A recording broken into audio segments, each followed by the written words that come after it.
tell him something nice first and tell him something nice at the end, like give him the old sandwich.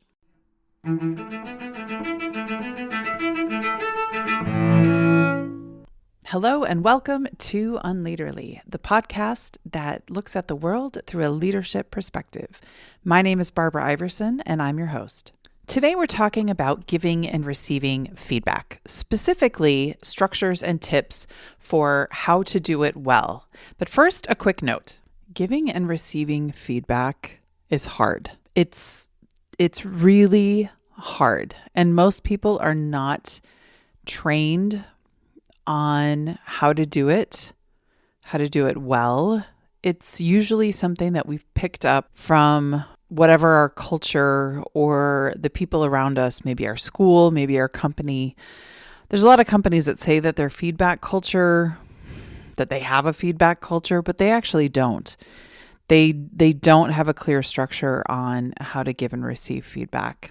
For people who are managers, who are leading teams, who are leading companies, actually understanding feedback and how to give and receive it in a meaningful way, and even when to ask for feedback and perhaps when not to. These are things that usually people find out through trial and error.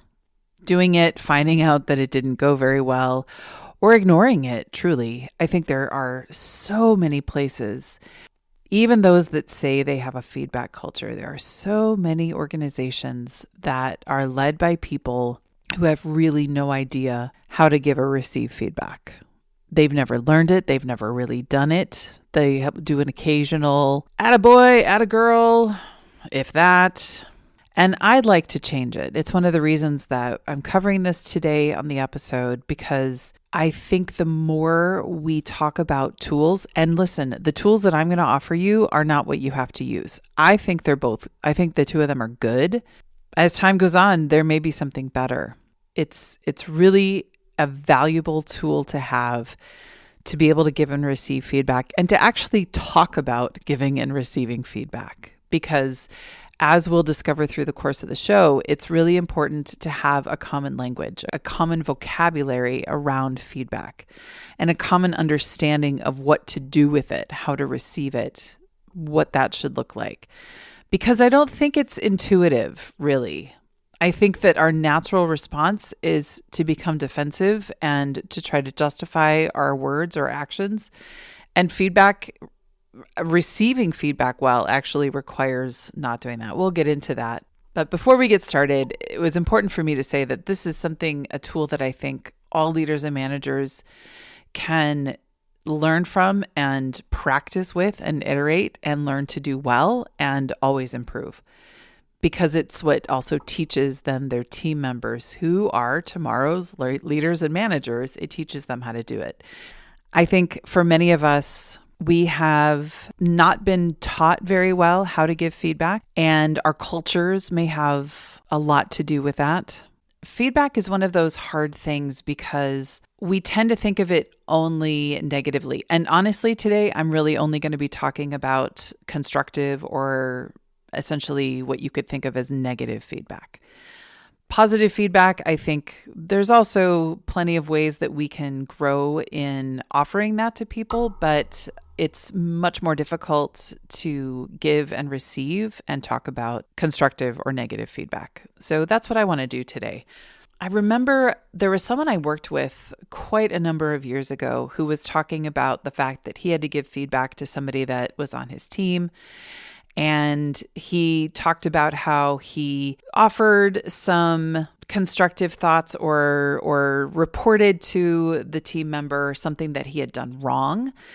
And then he said, yeah, but I tried to tell him something nice first and tell him something nice at the end, like give him the old sandwich. And I remember thinking, oh, I can't believe that went well, because this sandwich or Oreo or whatever you want to call it, hamburger method of feedback, many of us have experienced this, where you say something nice, you say something maybe not so nice, or, you did something wrong, you let us down, something negative or constructive, like we'd like you to do this in the future. And then you end up with something nice.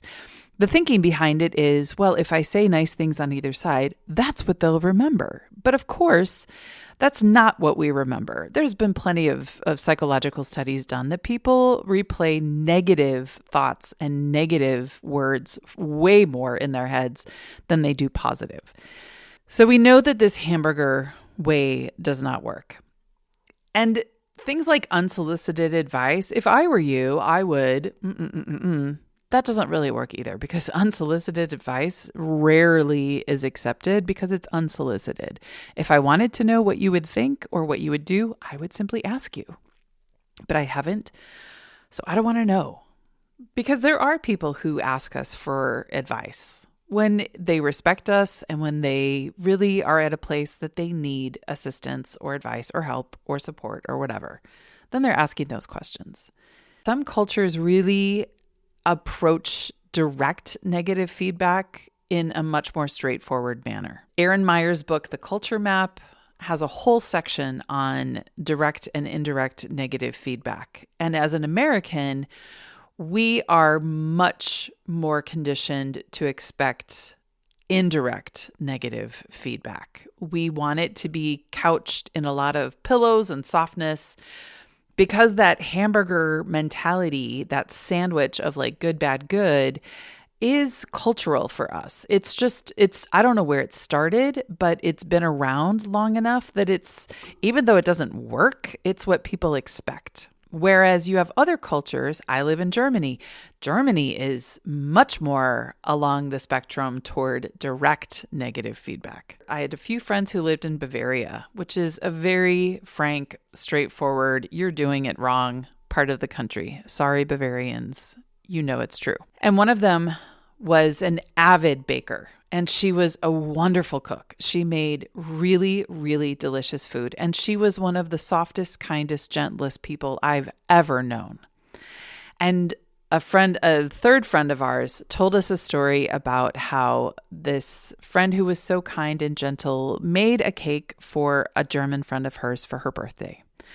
Decorated it nicely, brought it over, they enjoyed a piece. And after they ate it, the German friend turned to her and said, "That was pretty good, but it was a bit dry. I think next time you make it, you might want to add milk or an extra egg yolk or something." My American, kind, gentle friend was crushed. She couldn't imagine that someone would actually say that directly to her about a gift, essentially, a cake that she had made for her friend's birthday. She was crushed. She was absolutely devastated. She did not know if they were still friends. But for the German, the mentality, I am sure, was, this was really good. I'm going to tell you how it could be better in the future, because I'm sure you'd want to know that, right? And maybe that's true. I mean, it could be true, but there's a way to say it, and the way a German might say it to another German is not the way an American would hear it well. So it just didn't land. Another friend who lived in Munich said that when she had a baby, she said what she hated the most was when she took her baby out for a walk, when her child was tiny, because she said she could barely get around the block without 10 women stopping her and telling her how improperly she had dressed her child. And she said it made her crazy. As an American, people might sort of talk behind your back if they think you've dressed your child inappropriately for an occasion, but they probably wouldn't say anything to you directly. So that's a difference, indirect and direct negative feedback. But that definitely influences us, what our culture tells us is acceptable.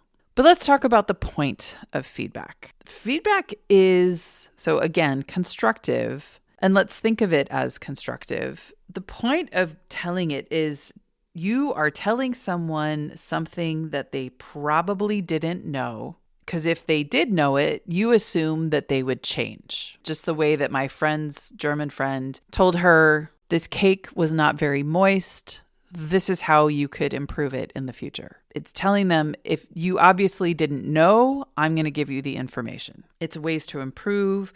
It's also a way to be aware of the impact of your words or actions. That's often true in a work situation. It's also true in a relational situation where you have to learn to tell your partner that their words were hurtful to you. I find it really helpful to think of feedback as a gift that someone is trying to give you.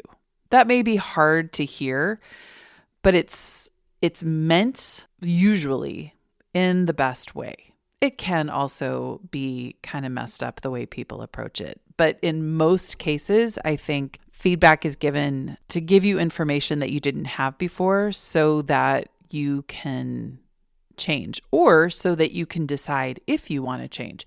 You might decide that you don't want to make any changes regardless of the feedback. That's okay too, and that is your prerogative once you've gotten the feedback. You decide what to do with it from there. What are some ways to give feedback? So there's two that I want to talk about today. One is called nonviolent communication, and there's a book by Marshall Rosenberg, and it's very detailed in what nonviolent communication is, what it's trying to do, and how to use it. So the most basic thing are that we make observations about what's happening around us, what we see, what we hear. We observe our feelings. How do we feel about what we see and hear? We then communicate, or we decide what our needs are. What do we value or require from the situation? And then requests. How do we ask for what will fulfill that need in that moment? So I went through this book with a group of people a number of years ago, and it was people of all ages, all different backgrounds, nationalities. And the thing that really everyone had in common was it was really difficult to name feelings. Now, in the book, they actually include a list of names of emotions. And even still, it was hard because the tendency was for people to jump to evaluations or judgments. I feel judged. I feel like you did this. I feel like I was fill in the blank. And those are not feelings. We're using the word feel in place of I think or it seems to me, but it's become in English certainly acceptable to say I feel when truly it's I think. We're not expressing an emotion. We're not expressing a feeling in those moments. We're expressing a judgment or an evaluation. So recognizing that and moving away from it to I feel angry, I feel embarrassed, I feel hurt, I feel exasperated, I feel hungry, I feel lightheaded, I feel sweaty and flushed. These are adjectives of ways that we feel in our body and emotions. And I think it's very, very, very difficult in this culture, and I'm speaking as a native English speaker, that we have really gotten away from being able to name feelings. There was one woman, and she wasn't a native English speaker. Her English was amazing, but she was from a different culture and a different mother tongue. But we sat with her and must have asked the question 10 times, but how do you feel about that? And she would respond with, I feel that and we'd say, no, come back to how do you feel? And she literally could not name her emotion. I don't think she knew. So we had the list, look at this list. And at that point, when we had her take the time, look at the list and highlight, then she was able to say, I feel angry, I feel embarrassed, and got to the emotions. But it was hard. It was very, very difficult. Okay, so that's one way. I don't have a ton of experience with this, even though I went through it with that group, because I wasn't in a place to practice it except on my own. The second form of feedback I'm going to talk about is one that I have actually practiced It's called SAI feedback. The SAI stands for Situation, Action, Impact. So this was introduced at the university that I worked at by someone else who was working in interpersonal skills. And it's a really great structure. It's not difficult to use, but it's easy to misuse. So an example, and we would give students a structure for how to formulate this kind of feedback. It's simple, but it's also complicated. So situation would be, for example, in the meeting, and then the action would be when you started talking over Mary, our colleague. That would be the action. And here's the impact. We all stopped listening to your points, and I felt embarrassed that you would talk over her. So again, the sentence in the meeting, when you started talking over Mary, our colleague, we all stopped listening to your points, and I felt embarrassed that you would talk over her. So in that sentence, I'm not making a judgment about the value of the person who did the talking over. I'm not saying that they were unprofessional. I'm not saying that they were mean. I'm not saying that I don't like them. I'm not saying that they were a bad person. I'm stating that the impact of their action, the action being talking over a colleague, the impact was everyone stopped listening because that was observable to the person giving the feedback. And then they can talk about their own emotional state. I felt embarrassed that you would talk over her. So there were physically observable impacts, and then there were felt impacts. So neither of those is putting a value on what was said or done, or saying that the person who did it was good, bad, ugly, whatever. But it was just, here's what you did, and here was the impact of it. I don't think you're aware of the impact of what your words had. And again, here, it's really difficult to name an action. So when we did this with students in their onboarding semester, so their first semester at this university, we wanted to give them this structure as a common vocabulary and a common expectation about what they could use for constructive feedback. Because these students were going to be working on project teams. Many of them had never worked in teams before, didn't know how to communicate. And we said, okay, we need to give them a structure. So we did. It had its good and bad points. So one good point, and again, we offered this structure among workshops where we were giving them a lot of different tools. This was not a standalone. We talked about growth and fixed mindsets. We talked about cultural differences. We tried to give them ways to understand each other, and then this feedback structure was a way to actually talk to each other when things went wrong. But there was a lot of other context happening. But when we did these workshops, one of us who was facilitating would often go through a role play scenario of what you might do if you were feeling impatient. So tapping a toe, looking around, looking at your watch, looking out the window, looking like you were maybe nervous or getting angry or something like that. That was what we wanted to communicate with the actions. But then what we did is we asked the students, okay, what did you observe? And they jumped straight to, she was angry, she was waiting for someone, she was impatient.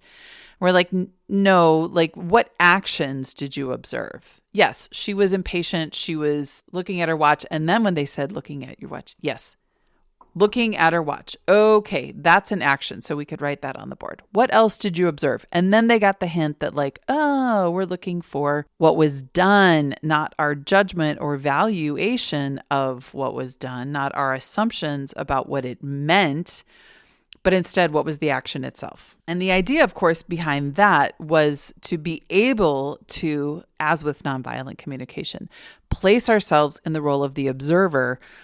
What is happening? What action is taking place? And then what is the observable impact, either that I can see physically people doing around me, or that I myself am feeling?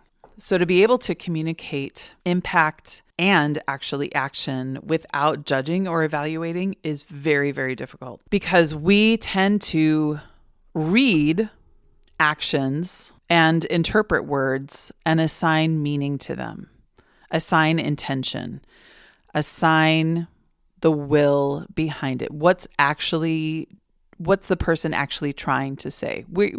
We want to figure that out. That's part of our socialization, this reading between the lines and understanding. But when we're giving feedback, that evaluation and judgment isn't helpful. It stops being helpful because my judgment or my interpretation of your actions is not always correct. And if that's what I'm offering you, we might get lost in this discussion of what you intended and what you didn't. Speaking of what you intended and what you didn't, let's talk about that. Let's talk about that in the context of receiving feedback, how to receive feedback. And the first thing I want to say is when we hear feedback, it is very, very normal to respond with, "That was not my intention." I had a boss who would use that all the time. Whenever somebody talked about the negative impact of his words or actions, his response was, "That wasn't my intention." So, okay, what did that do? In those situations, it shut down any possibility for further discussion because it basically said, "I'm right, you're wrong. The impact it had on you, your feelings based on what I said or did, don't mean anything to me. The only thing that matters is my intention. And if I didn't intend to hurt you, the fact that you feel hurt is not a fact to me. It's unimportant to me. It doesn't matter. Your feelings are far less important. All that really matters is I didn't intend to hurt you. So if you were hurt, that is your problem." And I think most of us don't actually think that way. So I've taken it to the sort of logical end of what that means when you say it wasn't my intention. And it maybe as you were listening to it, it made you a little bit uncomfortable, and good, because I think for most of us, that's not what we want to communicate, but it is what's communicated if that's what we say. So we need to remove the discussion of intention from the topic of giving and receiving feedback because it's just not helpful. I'm happy to assume that you did not intend to hurt me. I am happy to assume that you do and say everything from good intentions. I'm happy to assume that.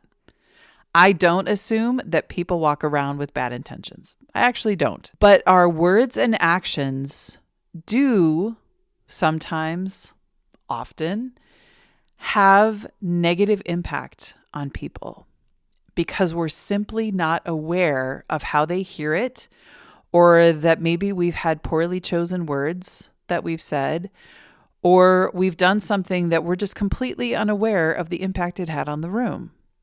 And that's why feedback is a gift. It's saying, I don't think you know this happened, and I'm going to tell you because I assume you intended for something else and you probably want to make changes. So I'm going to tell you what happened so that you're aware, and the next time it happens, the next time you're tempted to go there, you might think twice and not do it. That's what feedback is. And that's why we have to figure out how to receive it so that we can actually receive that gift. So if the impact of our words and actions is more important than the intention, that affects how we receive it. So I used to say for all of the students when I was teaching them how to receive feedback, I used to say, when you receive feedback, be quiet. Make your response a smile, a nod, a thank you for the feedback, and say no more.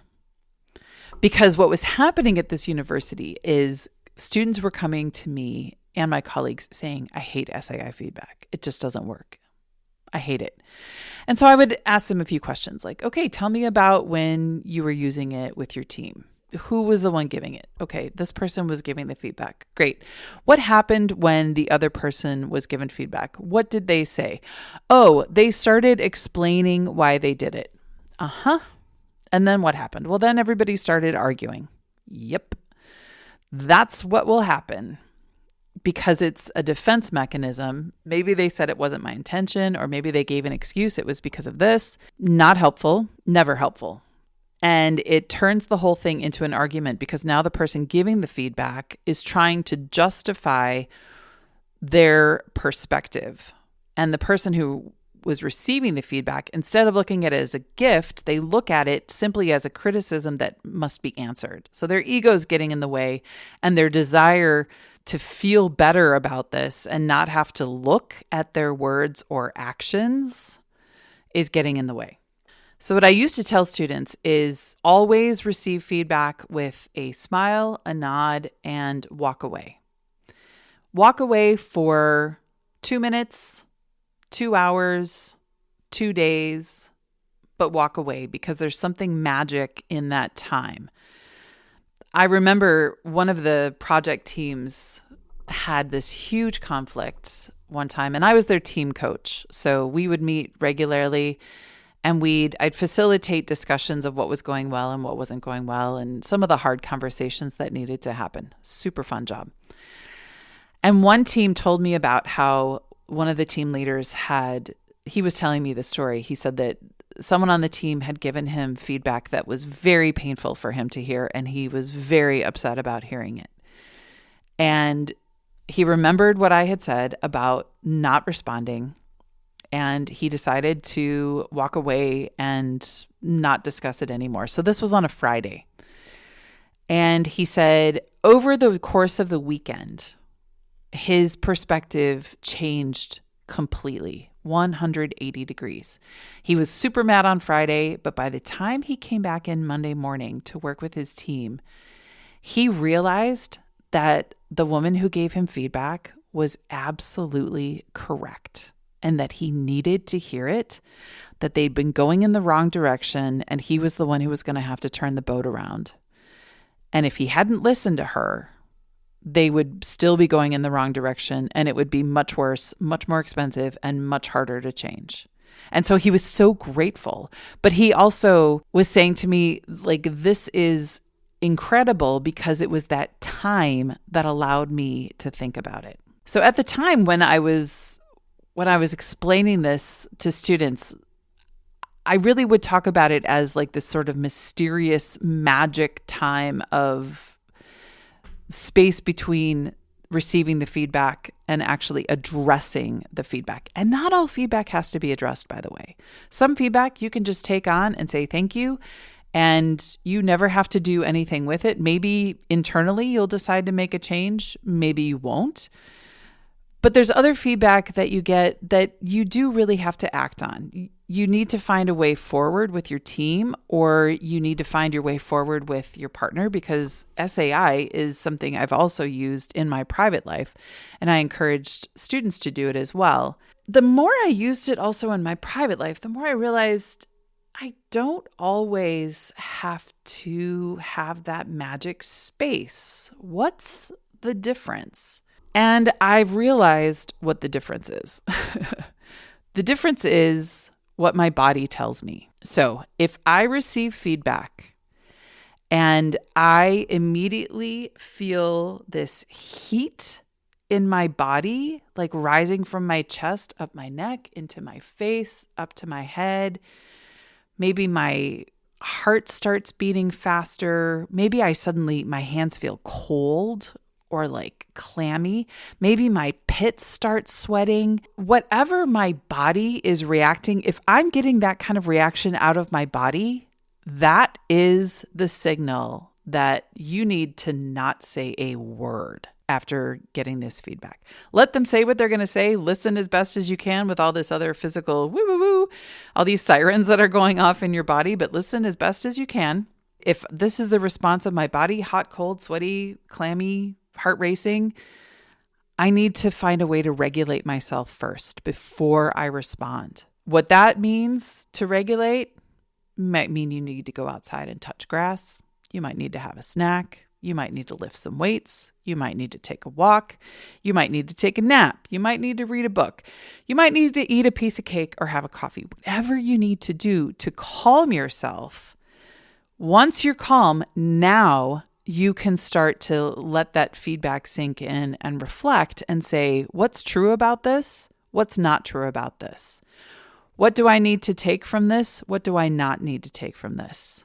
Is this something that demands a new process, a new way of working together? Or is this something that I simply need to shift my mentality or my mindset or my focus about this and approach it a different way?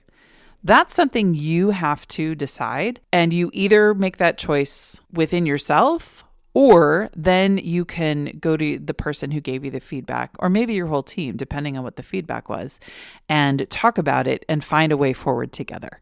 But until you are calm and regulated, do not even try it. Because you will start arguing, you will get defensive, because something in your body is telling you, hey, this sweaty, cold, clammy, racing heart means your body's trying to tell you something. Those are alarm bells. And what your body's probably trying to tell you is there's some truth to this that you haven't worked out yet. Because if you're given feedback and you don't have that physical reaction, it means that you can talk calmly about it pretty much right away. You can say, you're absolutely right. Yeah, when I did that, when I talked over her, I was embarrassed too after doing that. I realized I shouldn't have. I absolutely should not have talked over our colleague. Are there any things that you've seen in me that you see happen before I start talking over people? Like, is this common? You can actually have a conversation about it because you're calm and you're not feeling this trigger of emotional and physical response. So if you don't feel it, go ahead and talk about it. Talk about it right away. I doubt you need that magic moment.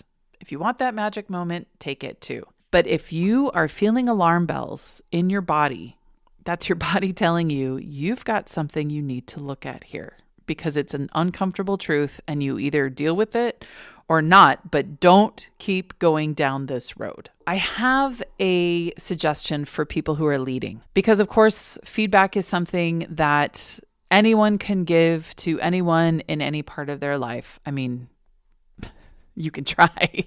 I think what's true for leaders is that if we, as people leading teams, as people leading other people, it is up to us to ask for feedback, to go to the people on our team and say, can I get your opinion? What did you think about this? What did you think about how I ran that meeting today? Was there anything that you think I should know or change? That's pretty low stakes, and it opens the door and allows for that person on your team to give you the gift of some information that you didn't have before in the form of feedback. It allows them to say something to you that they might not have felt comfortable saying to you had you not invited them to. It opens the door for that information, and it also is a moment that you can build trust on. Because if you respond in a way of thank you, and if you haven't had an emotional or physical response, you can also say, I really appreciate that perspective. How might we improve this? Or how might I improve this going forward? What are your ideas? This is magical. This is a way to show your team members how much you care about their opinion and their observations and what they have to say. And you don't believe yourself to be beyond the feedback of someone under you. No, you see them as valuable. And there's also every chance that if you do that, they might also ask you or later start asking you for your feedback as their team lead. Hey, what did you think about this that I did? I'd love to hear your thoughts. Is there anything that I can improve? But I'll bet you they're not going to ask you for that if you haven't already asked them for feedback. you are placing them in the role of the observer and the teacher when you ask them for feedback. If they're always just receiving it from you, then you are the authority, you are the manager, you are the leader, you are the person with all the power. Opening up that door for them to give you their thoughts and opinions is magical on a team. I would love to offer you as a challenge this week to consider the two types of feedback that I've given today: nonviolent communication and situation action impact feedback. Have you heard of either of these two before? Is this completely new to you? Have you used either one before? How has it gone? And if this is all new to you, I encourage you can rewind and go back to listen to the formulation with the SAI feedback. I mean, I'll give it to you right again. It's the situation, or when we were in this place or situation, and then action. When you did this, and make sure it's an action, then this happened, and that's the impact. So I felt this, I did this, the team did this. It has to be observable. Don't take on their emotional state for yourself. You can only report on your own emotions, but you can report on observable actions and see what happens. See what happens. And it's an exciting thing to give teams. It was really great when we did this with students, because it was not only offering them just as a structure, but it was giving them a vocabulary, a common vocabulary of how to talk about feedback that was less intimidating than trying to have to figure out feedback on their own and not be sure if the person would even know, oh, I'm getting feedback at this moment. With your teams, like giving a common vocabulary is, in my opinion, incredibly important. So I'm curious for you, and I encourage you, if you've seen this before, if you've experimented with either one, let us know. If you want to try it out, you can, of course, buy the book Nonviolent Communication by Marshall Rosenberg, or I've given you the structure for SAI. You can give it a whirl. The tricky thing is, though, without having taught someone how to receive feedback like SAI, it is a little tricky to just give it to somebody who has never heard of the concept. Because if they feel a physical negative response, the rising heat and flush in their bodies and hot, cold, heart racing, all of that, they're going to have a hard time answering you, because they probably won't know that the best thing for them to do in that moment is just to be quiet. That's a little bit tricky. How do we tell the world about SAI feedback so that everyone knows? Well, things like this podcast. So if you have someone you want to give feedback to, you can direct them to this podcast and say, hey, give this a listen. There's some interesting things about feedback, and I'd like to try something out on you. I don't know. Maybe that would be helpful. I hope so. But I hope that this for you can be a tool that you use in your work life, in your personal life, or maybe even when you receive feedback, whether it's well given or poorly given. If you have a physical response, you know what's happening, and you take the time to calm and regulate yourself before you respond, because that is gold. Knowing that and taking that time is gold. I hope this episode has been helpful. It's always helpful for me to process through it again, because feedback is a huge thing, and the better we get at receiving it and giving it, the more likely we are to grow and develop and become the best, or at least the better version of ourselves. That's it for today. Thanks so much for joining me. I hope you have a great day. Thank you again to Lilia Keys for her beautiful cello work at the beginning and end.